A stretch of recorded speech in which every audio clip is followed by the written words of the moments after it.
Okay, so I want you guys to check this out really quickly. This is, I think, brilliant. I mean, seriously, I think it's just literally brilliant. It's not my own, but it's still brilliant. So I'm going to solve this.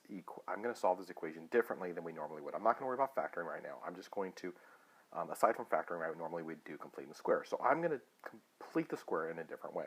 So the first thing I'm going to do is I'm going to look at the first term, and I'm going to say, hey, let's turn that into a perfect square. And how would we do that? Well, we multiply by 3. So I'm going to multiply everything by 3, and I get 9u squared plus 21u equals 18. By the way, I'm using my finger. My stylus is at home, so I apologize for my super messy handwriting.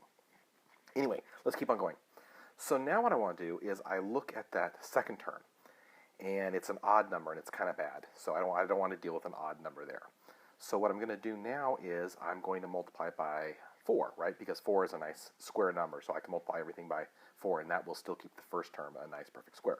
So multiplying through by 4, I get, what do we get here? So 36 u squared plus 84 u equals, what does that equal? 72. Okay, so this is cool. So check this out now. So I've got actually, so what I'm going to do now is I'm actually going to use the geometric method. And what I mean by that, I'm sure you guys have seen this before, obviously, is I'm gonna put my problem into the square. So I take the 36u squared and I put in the first term like normal. Sorry, super messy. So, and that breaks up, as we know, that's 6u and 6u. And then I'm going to take that 84u and I'm going to divide it by 2. So it's going to be, what's that, 42, sorry, this is so messy, 42u in both squares. And so on the outside, right, in order to make that 42u, I had to multiply by 7. And then the last square, right, we just figure out by going 7 times 7 is 49. So now, in order to complete my square, I just need to add 49 to both sides.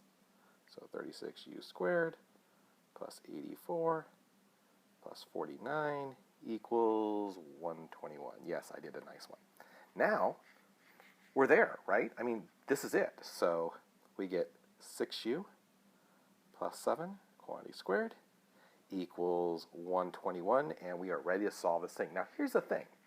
Like I said, I think this is super cool.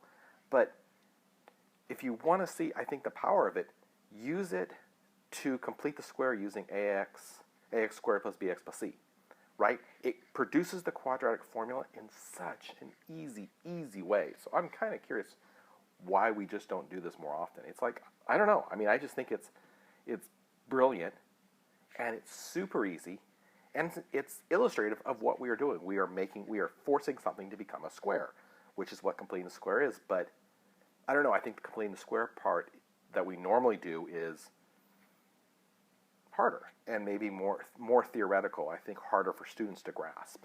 Anyway, thoughts.